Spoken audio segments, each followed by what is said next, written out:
ভাবুন হঠাৎ করে বৃষ্টি নামলো। আপনি বারান্দায় দাঁড়িয়ে আছেন। এই বৃষ্টি দেখে কারো মনে দুঃখ, কারো মনে আনন্দ, আর কারো মনে পুরনো স্মৃতি ভেসে ওঠে। একই দৃশ্য, কিন্তু এক একজনের অনুভূতি এক এক রকম। কেন এমন হয়? আজকের এই ভিডিওতে আমরা জানতে চলেছি মনের অনুভূতি আসলে কি, কিভাবে এই অনুভূতি তৈরি হয় এবং এই অনুভূতি নিয়ে বিজ্ঞানের ব্যাখ্যাই বা কি।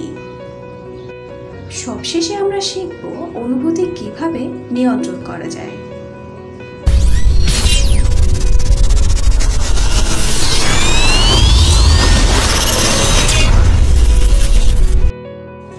অনুভূতি হলো মনের প্রতিক্রিয়া, যা শরীর, মন ও পরিবেশ মিলে তৈরি হয়। হঠাৎ করে প্রিয় মানুষকে দেখলে বুক ধড়ফড় করা, অথবা কোনো খারাপ খবর শুনে চোখে পানি আসা, এসবই অনুভূতি।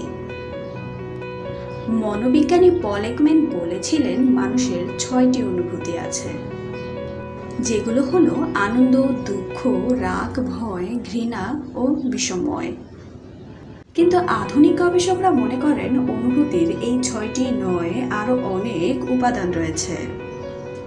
আনন্দকে শান্তি, উচ্ছ্বাস ও সন্তুষ্টিতে ভাগ করা যায়। ঠিক তেমনিভাবে দুঃখকেও হতাশা, একাকিত্ব ও অনুশোচনায় ভাগ করা যায়। এভাবেই আমাদের মধ্যে শতাধিক অনুভূতি তৈরি হয়ে থাকে। অনুভূতি কিভাবে তৈরি হয় জেনে নেই বিজ্ঞান কি বলে। উদ্দীপনা, কোনো ঘটনা ঘটা, যেমন বন্ধুর প্রশংসা অথবা পরীক্ষায় খারাপ করা।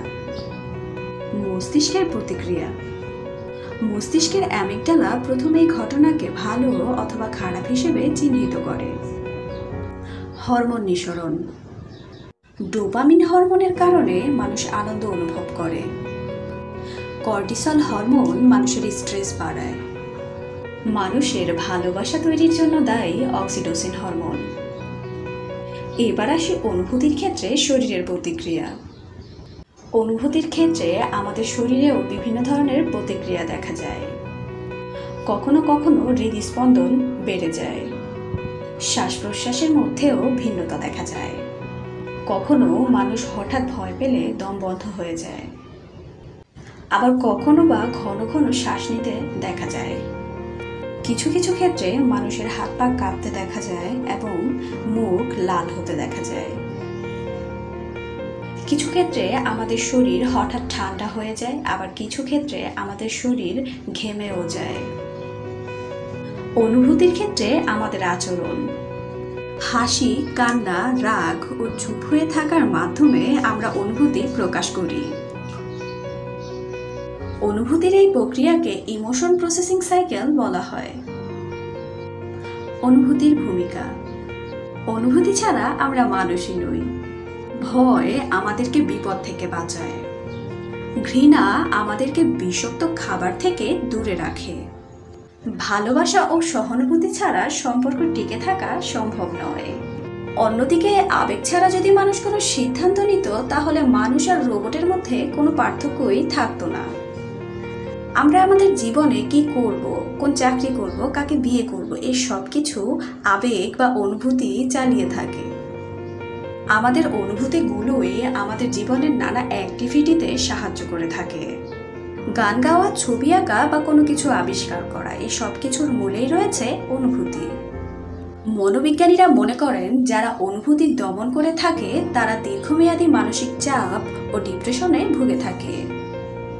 এবার চলুন জেনে নেই অনুভূতি নিয়ন্ত্রণের কৌশল। নাম্বার 1, নিজেকে চিনুন। প্রতিদিন নিজের জন্য অল্প সময় হলেও বের করুন। নিজেকে প্রশ্ন করুন, আপনি কেমন আছেন, কি অনুভব করছেন। নাম্বার 2, শ্বাস প্রশ্বাস অনুশীলন করুন।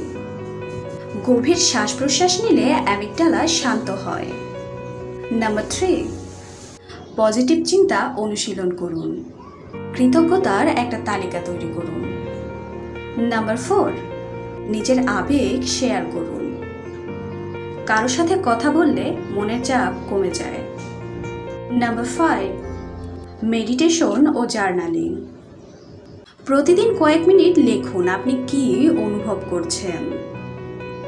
নাম্বার 6, স্বাস্থ্যকর অভ্যাস। অনুভূতি নিয়ন্ত্রণের ক্ষেত্রে এটি খুবই কার্যকরী।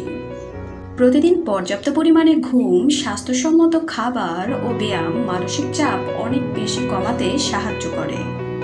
সবশেষে বলা যায়, মনের অনুভূতি আমাদেরকে মানুষ বানায়। এটা ছাড়া আমরা চিন্তাশক্তি সম্পূর্ণ রোবটের মতো হয়ে যেতাম। এই অনুভূতি আমাদেরকে হাসায়, কাঁদায়, ভালোবাসায়, ভাসায়।